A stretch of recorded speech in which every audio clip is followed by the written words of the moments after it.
कि हमने कई बार देखो है कि खास तौर से राजनेताओं में करने की तो सोचत हैं, लेकिन जैसे ही कोई एक थोड़ी सी भी बाधा सामने आते तो फिर पीछे हट जाते। 1 जुलाई से भोपाल में शुरू हो रहा है एमपीपीएससी में सबसे ज्यादा सिलेक्शन देने वाला एमपीपीएससी सुपर 100 बैच, जिसमें होगी प्रीलिम्स और मेंस की 100% तैयारी। फीस केवल 30,000 रूपए, सीटें केवल 100। एडमिशन के लिए कॉल करें 7747068666 पर। भैया और राम राम, नमस्कार। हमें तो चिंता हुई हो, नाम है हमारा सचिन चौधरी। मध्य प्रदेश में अनलॉक की प्रक्रिया शुरू हो गई है, यानी जो कोरोना कर्फ्यू लगे तो वो धीरे धीरे खुल रहे हैं और कोरोना भी अब उतार पे माने जा रहा है, सरकारी आंकड़ों में भी और धरातल पे भी। लेकिन कोरोना काल में कुछ ऐसे लोग हैं जिनने बहुत बेहतर काम करे, जिनकी चर्चा भई, और दूसरों उन्हीं लोगों से हम ये बात को जानने की कोशिश लगातार करें कि आखिर कोरोना कर्फ्यू के बाद, यानी जब खुल गओ उसके बाद कैसे ये पूरी की पूरी समस्या से भविष्य में बचो जा सके। हमारे संगे अभिषेक भार्गव हैं, जिनने ऐसो काम करे कोरोना काल में, जी को लेकर राष्ट्रीय स्तर पे भी चर्चा है। दीपू भाई, सबसे पहले तो आपको बधाई, बड़ो बढ़िया काम जी, आपकी राष्ट्रीय स्तर पे चर्चा रही। धन्यवाद सचिन भैया, धन्यवाद। दीपू भाई, जब कोरोना की लहर आई, अपन दमोह चुनाव के बाद के आसपास के हालात से शुरू करें के, तो का स्तर हतो गाँव में और की तरीके की चीज़ें अचानक से देखने को मिली अपन? ये लगभग 10 तारीख के लगभग शुरू हुआ था और 10 तारीख से खबरें आने लगी थी कि पलंग खाली नहीं है, ऑक्सीजन नहीं मिल रही है, और वो रेमडेसिविर को जो इंजेक्शन है वो की बहुत ज़्यादा मांग आने लगी थी। तो धीरे धीरे 2-3 दिन में ही एकदम ऐसो माहौल बन गओ कि सुबह अगर आप फ़ोन उठाओ तो देर रात तक फ़ोन ही गिलाने बजत रहते कि भैया पलंग दोला दो, अस्पताल वाले भर्ती नहीं कर रहे, इतने ऑक्सीजन नहीं है, रेमडेसिविर को इंजेक्शन दिला दो, मिल नहीं रहो। तो हमारे ने सोची कि कोशिश जा करी जाए कि जो जिला मुख्यालय को बर्डन है एक प्रकार से, जो के ऊपर दबाव है, वो कम करो जाए। तो क्या अपन अपने ते बना सकते हैं का कोविड सेंटर 20 पलंग को, 50 पलंग को, 100 पलंग को। तो पहले उन पर गहन चिंतन करोगे, क्योंकि देखो के वो आसान है और करबो बहुत मुश्किल हो जाते हैं। डॉक्टर चाहने, नर्सिंग स्टाफ चाहने, वार्ड बॉय चाहने, स्वीपर चाहने, आपके लाने भोजन की व्यवस्था करना पड़े, दवाइयों की, और उस समय सबसे बड़ी व्यवस्था थी ऑक्सीजन की। ऑक्सीजन कहाँ से लाओ? चलो जी, सारी चीज़ें तो आप लेता हो, ऑक्सीजन कहाँ से लाओ? तो फिर अपने पूरे जितने हमारे संपर्क थे पूरे देश भर में, माननीय मंत्री जी के संपर्क थे, हम सब जनों ने अपनी पूरे प्रयास के साथ हम लोगों ने शुरुआत में 35 ऑक्सीजन सिलेंडर और 10 के लगभग ऑक्सीजन कंसंट्रेटर इनके प्रकार उपलब्ध करवा लें, और फिर हम लोगों ने कोविड सेंटर शुरू करो। नर्सिंग स्टाफ की भर्ती करी, वार्ड बॉय की भर्ती करी, कुछ गवर्नमेंट के हम लोगों को समय डॉक्टर मिल गए थे जो हमारे लोकल ही में थे, लेकिन वो पर्याप्त नहीं हो रहे थे। फिर बाद में हमने उनकी भी भर्ती के लाने विज्ञापन निकालो तो 2 डॉक्टरों की भर्ती भी करी गई थी। तो ये सारी चीज़ें हैं। वो समय और आज के समय में बहुत अंतर आ गया है। उस समय तो ऐसा लग रहा था कि जैसे धरती पे प्रलय आवे वारी हुए, और पहले अपन सोचते कि बुजुर्गों के लाने कोरोना टारगेट कर रहा है, लेकिन बाद में समझ में आई कि सबसे ज़्यादा एक बार जो उनको वर्गों को टारगेट करो है, कोरोना ने हिट करो है, वो युवा वर्ग रहो। और पहले हम जा भी देखते कि 20 दिन 25 दिन तक मरीज लड़त रहो कोरोना से, और उसके बाद उन्हें प्राण त्यागे। लेकिन एक बार तो 4-4 5-5 दिन में खेल हो रहा तो ये सारी चीज़ें रहीं। तो अब लेकिन बेहतरी की ओर है, और उस समय बहुत ज़्यादा हाहाकार है, तो बहुत ज़्यादा पैनिक वाली सिचुएशन अंग्रेजी में कही जाए तो पैनिक वाली सिचुएशन थी। और सबसे ज़्यादा अपन ने जो हानि उठाई है लोगों की, वह घबराहट के कारण उठाई है। जितने लोग भी कोरोना से उस टाइम पे घबरा गए, उन्होंने उनके लिए जान की हानि हुई है। जो लोग संयम से रहे और मजबूती के साथ जो ने कोरोना का मुकाबला करो, वे लोगों में सर्वाइव कर गए। एक बात और आई कि जी तरीके से कोविड को आपने चिल्ड्रन से बच्चों के लाने भी बनाओ, ई के पीछे की तो साफ बात है कि तीसरी लहर को अंदेशा है। लेकिन गांव में जो जागरूकता है, बाकी तरीके से कोरोना के प्रति जागरूकता आ पाई कि नहीं आ पाई? नहीं, बिल्कुल नहीं आई गाँव में जागरूकता। इक्का दुक्का गांव है जो ने नज़ीर पेश करी है, लेकिन गांव देहातों में आज भी जागरूकता नहीं है। हम एक खुद बहुत बड़ा अनुभव हमारे पास है। लोगों में सबसे बड़ी जागरूकता कोरोना के संगे संगे दवाई को लेके है। आदमी खुद ही झोला छाप डॉक्टरों से इलाज करवा रहा हो। 8-8 10-10 दिन बुखार में परो रहे थे अपने घरे। को ने कही कि जा गोली खा ली, तूने बा गोली खा ली, को ने कही जा गोली खा ली, तूने बा गोली खा ली। छोटे मोटे डॉक्टरों को दिखाते रहे थे, लेकिन कोरोना मान भी तैयार नहीं है कि हमें कोरोना होगा। जब एकदम सांसें ही नहीं निकल रही, बिल्कुल कोई वो अपने लाने वो लाभ ही नहीं हो पा रहा दवाइयों को, और एकदम फड़फड़ावे वाली स्थिति आते है, तब वे अपने घर से निकलत हैं और फिर को कोविड सेंटर में आ है, फिर को जिला चिकित्सालय जो है, को प्राइवेट अस्पताल जो है।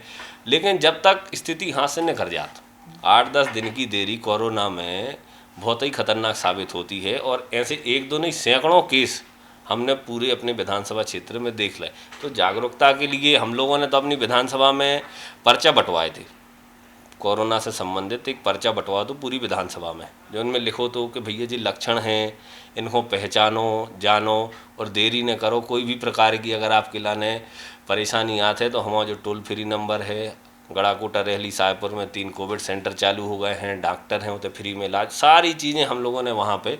तो थोड़ा तो लोगों में जागरूकता आई थी, लेकिन जिस स्तर तक हम लोग सोच रहे थे लोगों में जागरूकता नहीं आई है। और सबसे बड़ी दुख की बात यही थी कि गांव में इस समय संक्रमण बहुत तेज़ गति से फैल रहा था, लेकिन गाँव ही के लोग जागरूक नहीं हो पा रहे थे, खासतौर से इलाज के लिए।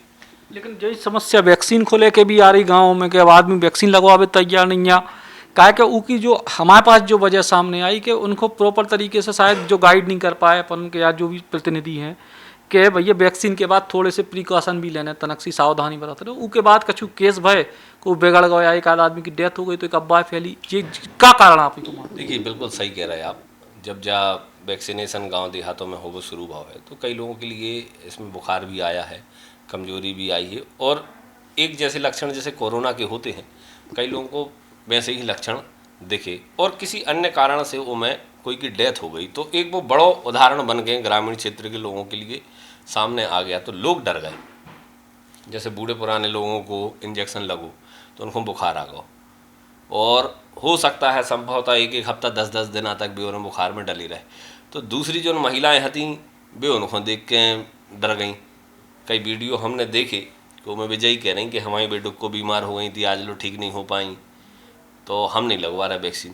तो एक ये डर का माहौल तो है, लेकिन धीरे धीरे लोगों को जागरूक तो होना पड़ेगा। कैसे अपने पास कोई दूसरा विकल्प है नहीं है कोरोना से लड़ने को, तो आपको जागरूक खुद होना ही पड़ेगा, चाहे व्यवस्था में हो, मजबूरी में हो, लेकिन जागरूक होना ही पड़ेगा। वैक्सीनेशन आपको करवाना ही पड़ेगा, क्योंकि भारत के लोगों के पास दूसरा कोई विकल्प है नहीं है।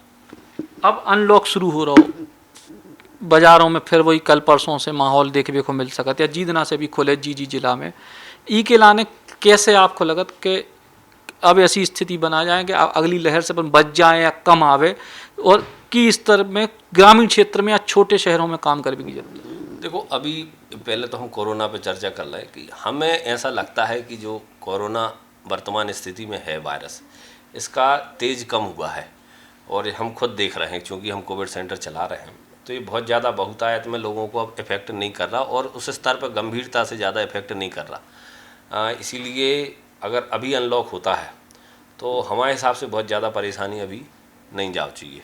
और अच्छी बात यह है कि दूसरी लहर के कारण अपन ने स्वास्थ्य सेवा में भी बहुत वृद्धि कर ली है।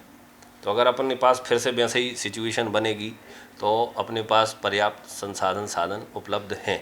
दवाइयों की भी उपलब्धता हो गई, ऑक्सीजन की भी हो गई, बेड की भी हो गई है। लेकिन अनलॉक मार्केट जरूर हो जाए, शहर जरूर हो जाए, प्रदेश जरूर हो जाए, देश जरूर हो जाए, लेकिन स्वनियंत्रण कर वो आदमी के लाने बहुत ज़रूरी है। बेवजह घर से निकल हो तो कोरोना का अन्य चीज़ों से भी आप ग्रसित हो जाओ। तो एक स्व अनुशासन के लिए जो एक क्राइसिस मैनेजमेंट की कमेटियां वार्ड स्तर तक बनी हैं, अब खुल के लोगों को समझाने का काम इन लोगों को करना चाहिए। और हम लोग भी अपने स्तर पे करेंगे प्रयास। जब जैसे ये अनलॉक होगा तो हम एक सर्वे कराएंगे कि किन बाज़ारों में, किन स्थानों पर भीड़ ज़्यादा हो रही है। तो एक उन चीज़ों को ध्यान में रखते हुए उसी नेचर की, मतलब जैसे अगर कपड़ा की दुकान है, कोई कितने ज़्यादा भीड़ हो रही है, जो कपड़ा मार्केट है, तो फिर अपन कोशिश जा कर हैं कि दिन निर्धारित कर दें कि जाकि भीड़ जो है वो एक ही स्थान पर इकट्ठी ना हो, अलग अलग स्थानों पर उसी प्रकार के मार्केट किसी दिन बंद रखे जाएं, किसी दिन खोले जाएं, तो ये होगा कि भीड़ भी डिवाइड हो जाएगी। और अनलॉक का एक दूसरा तरीका अपना के, क्योंकि आप सब चीज़ें एक साथ खोल दोगे तो निश्चित तौर पर फिर से कोरोना की वापसी होने की पूरी संभावना है।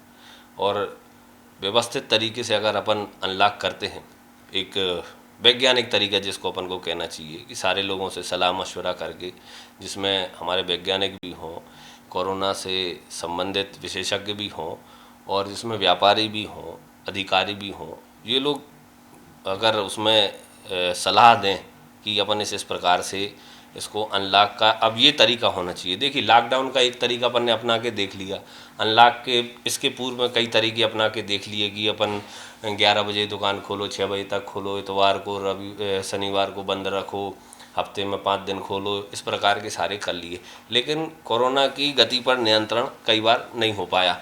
तो अब अपन को दूसरे प्रकार के भी तरीके अपनाने चाहिए जिसमें व्यापारियों का भी नुकसान ना हो और लोगों की भी परेशानी से उनको निजात मिल जाए। एक और आखिरी सवाल कि जी तरीके के कोरोना के समय में आपने कोविड सेंटर समेत तमाम चीज़ें चलाई, उनकी तारीफ भई, लेकिन विपक्ष या आपके जो दूसरे पक्ष के लोग हैं, बेकत के अकेले जो है मंत्री जी के इलाके में काय हो पा रहा हो, बाकी सब जगह काय नहीं हो पा रहा, जो बहुत सामान्य सवाल उठे। तो सामान्य सवाल सही कही आपने, लेकिन चूँकि शासकीय तो उसमें 10-20% चीज़ मानो आप, 80% तक निजी है।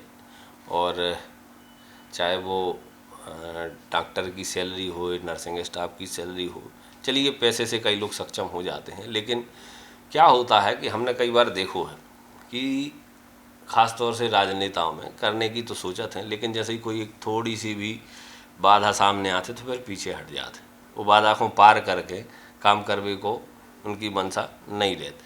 तो जिन लोगों के ऐसे स्वभाव रहे हैं वे हार गए कोरोना के दूसरे चरण में, और जिन लोगों के जे स्वभाव रहे हैं कि हमें हर बाधा को पार करके क्षेत्र के, प्रदेश के, गांव के लोगों के लाने मदद मुहैया कराने हैं, जैसे भी होए वे लोग जीते।